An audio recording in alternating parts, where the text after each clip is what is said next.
Welcome everybody inside the Cardinal Playbook as 11 up, 11 down. The football season comes to an end Saturday at South Dakota Mines Technology. I'm Rick Cole. Tim Crone is here as well, and we'll talk to Shawn Weigel in a second.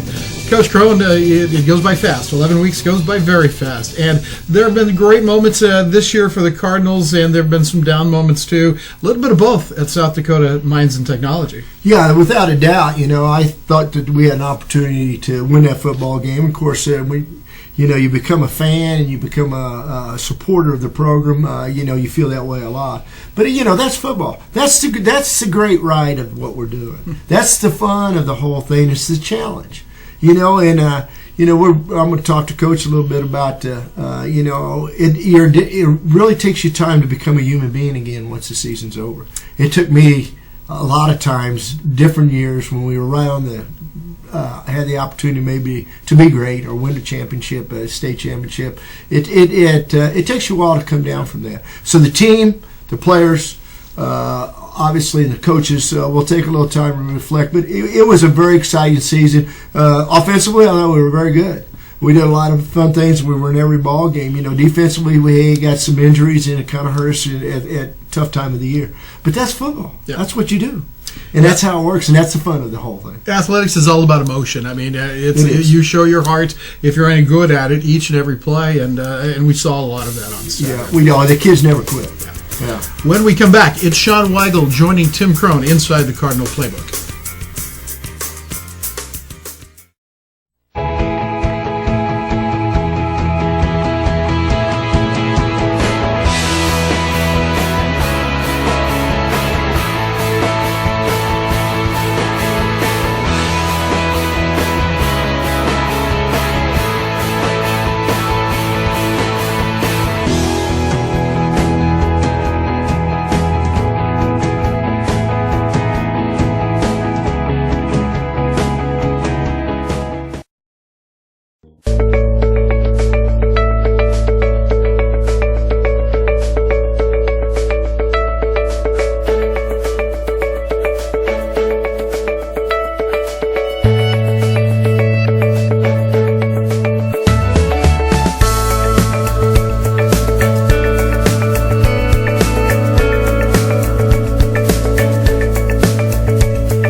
Cardinal fans, welcome to this last edition of Inside the Cardinal Playbook. In this segment, we're going to talk a little bit about our long trip up to Rapid City to play South Dakota School of Mines.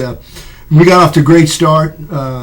I thought the difference in the ball game, Coach. And we'll talk a little bit about the ball game at first, and we'll talk about the whole season. But we go down, we score easily. A long pass, great play, and then we have a great drive and score, and then we get the holding call. I think we go up 14-0. I think we break their spirit. Do you feel that way? Absolutely. It's one of those games that afterwards you reflect on and go, man, we really kind of gave one away here, because the way we moved the ball and really proud of how the offense played. But when we were 1 of 6 in the red zone, that kills you, and that started it. That started that. Right. That was, I guess, going to be the trend of the day and whatnot, and that puts them in a little bit different mindset too. Man, back to back, and they're up 14, and whatever, right. And how are we going to stop this? But proud of our kids' effort, and overall it was we had. Some good things. You got to see Mount Rushmore and whatnot, and that's something that not everybody gets to do. But we have 570 yards offense and only 14 points, and those two don't add up. Right. And we really look at the game too. Let's talk about the game a little bit more defensively. You talk about that and how many yards we gave up, but they didn't run the football against us at all. No, we did an excellent job with our front seven, and we played a lot of young people. You might want to talk about that, because there was a lot of positives there with guys that'll be playing next year and the following year. You bet. There was, and we were running our defensive line in there, even though we were a little banged up and missing a few people, running some from fresh legs in there with Zach Robinson playing on some on the defensive end there, and Dylan Doss got some playing time. So there's some people that were starting Clem to see. Got to play outside. And Cameron Clem, and did a nice job. Had a sack on the day, and no, we're excited. It's I was talking to one of our seniors, parent afterwards, and just how you gonna miss them. They don't believe that it's over, and that's why it's so special.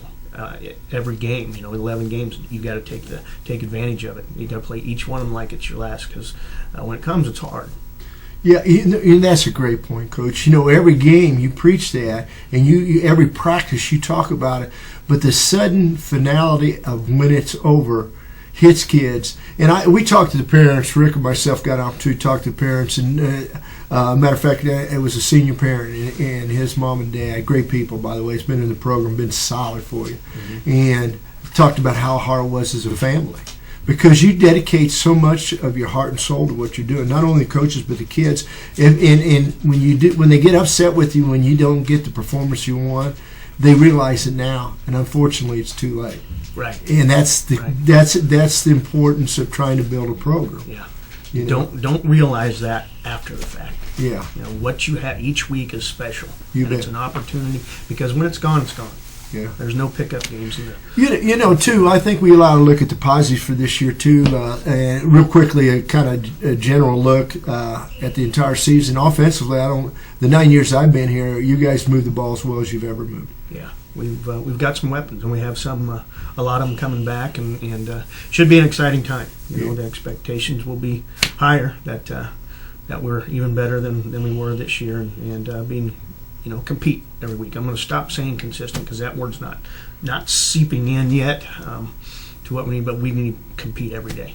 You bet. Be a victor and not a victim, and compete every day. And that's something I told the seniors after the game. Where we're going with this program, and we talk victory every day, and I told them to go be victorious in life, and those things. But the program's going to move forward, and thanked them, and hopefully that's what happens for those young men. Yeah, I think they will realize in a couple of weeks how important being a part of a team really is in your life. And I don't think you can get it in any other thing. Maybe the armed forces, like I told you, but I'm an old man now on my way out on Medicare. Okay, and I'm just telling you, you do not find anything in life like this other than maybe the armed forces. I mean, and you did a good job with that part of the kids here at William Jewell will be better for sure. Well, we're going to come back in the last segment here and talk a little bit about recruiting the next year and talk about the future. So that ends this segment of Inside the Cardinal Playbook. In the Great Lakes Valley Conference, we are 16 NCAA Division II institutions, comprised of 5,500 student athletes. More than 50,000 students. Yet when one of us becomes a victim of sexual assault, it's on us. All of us. It's our responsibility to be there for her. For him. Anyone can be a victim. Everyone can be a solution. It's on us. It's on us. To stand up, not stand by. In the GLBC, we stand together. Because when you are a victim of sexual assault, no one should stand alone. It's on us. It's on us. It's on us.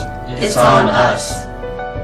16 schools, one conference, looking out for one another.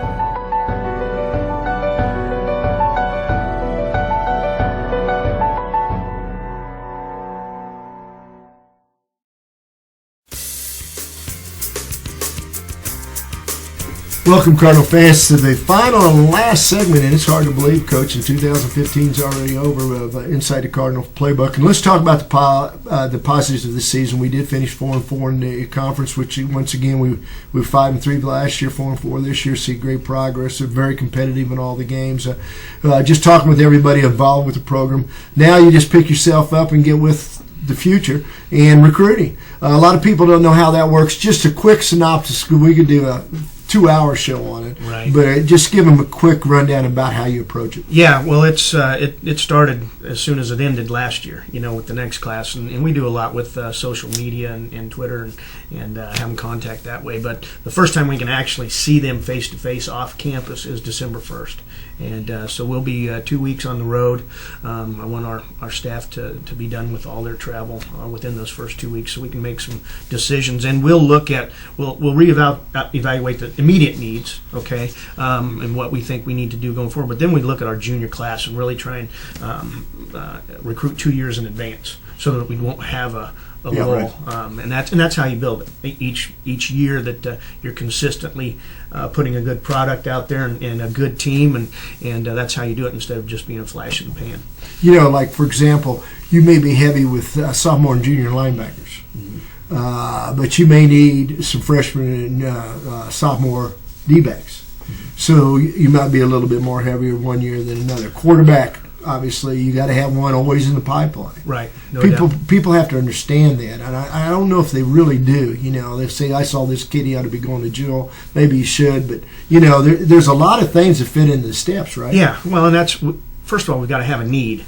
At a position, and we haven't been real heavy in recruiting running backs here lately, because we had 3 really capable ones there. I mean, very good. And so some good receivers. Yeah, no doubt. And so you really got to hand-pick those and be real selective with those positions, and not just recruit a bunch of them, because it's the balance of your team, and and we can't just take. There might be some we pass on that people are, well, why are they passing on this? Because we don't have a need there this year, but we'll put them up on the board and rank them and get the best ones we can and fill those needs and then welcome them into our family and hope they mature real quick. Well, really one of the hardest working times, you do get a little break before Christmas, during Christmas break, but you work really hard until signing date in February. Yeah, and it's we'll have several official visits and get them on here, and want to be as close to being done on signing date as possible. There'll probably be 2 or 3 that we'll sign afterward, but I would love to have our class fall and done by signing day, because we have to prepare for spring ball. Right. And spring ball is not that far off. No, really think about it. And we no longer have red shirts in our program right now. They're the team next year, and added to that. So their red shirt season is over, and it gets to be an exciting time for them, because it's football's right around the corner again. Yeah, it is. It never ends. You never get any sleep when you're a coach. It's 24/7 all year long. Maybe Christmas Day, you open presents, take a little breath with your family, and then you start thinking about as soon as you open that present, and it's over. And that's the way it works. And that is the way it works. It's with you when you sleep, when you eat. No matter what you're doing in life, it's with you. So, anything you might want to add for the 2015 season to Cardinal fans that might be watching? No, I just was thankful for the effort. There was a lot of effort, and we started building some team chemistry, and we want that to be spectacular. But we talked to our team about the Cardinal standard, and no one's ever seen it. I did today. It's posted. I wish I'd have seen it at the beginning of the year. I really that was impressive. And it's we'll talk about that again and speak victory every day, and just we want what's best for everybody in this situation, and grateful for the players that'll be moving on, and I want them to go win at life, and we lost the ball game Saturday, but we broke down to victory, because we want it's about being victorious in life. You bet. It is, and it's about building young people. Yep. And that's really your major job. And that's what you guys do a really great job of, William Jewell. I really never met a kid I didn't like and thought would be a success whatever he did. And that's a great tribute to you, William Jewell College, the administration, the professors, and everybody here. It's a class act. And you tell your coaches, again, a great season. Keep up the good work. I know they have to. And I'm looking forward to 2016. Actually, I'm pumped up. Maybe I'll just take maybe play golf one day, and then I'll be ready to go. I'll be I need 3 days. Is that what I need? 3 days to get? Yeah. I don't know. One of these days we'll go public with my Bum Phillips thing before I retire. Right. Okay. Well, Coach, it's been fun. It's really great. Your first year's under your belt. It's always your hardest one. Trust me, that's true. And we look for good things for the Cardinals. Good luck to you and your staff. Thank you much.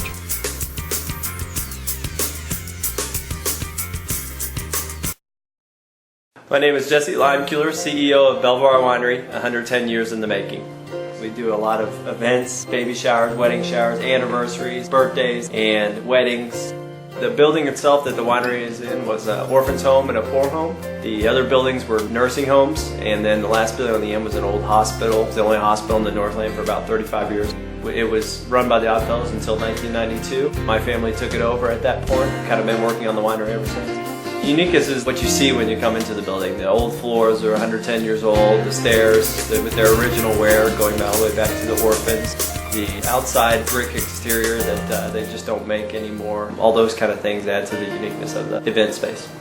We have the gazebo out front, which is where people get married usually. It's a marble gazebo. We have the fountain running and have a gazebo up for all the wedding days and special days out here. We're open 7 days a week. 11 to 4 Monday through Wednesday, 11 to 8 Thursday through Saturday, and 12 to 6 on Sunday.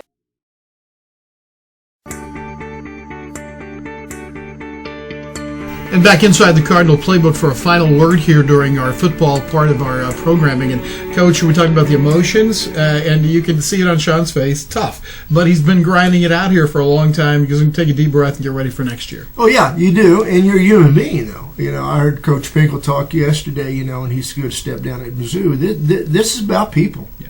And if it isn't, you shouldn't be doing it. And that's usually why you're in it. So it takes a while, but once that scab starts to heal, you get hungry again. And when you get hungry again, it's time to go, and you got to be running, and you better hit the ground running because it's very competitive business.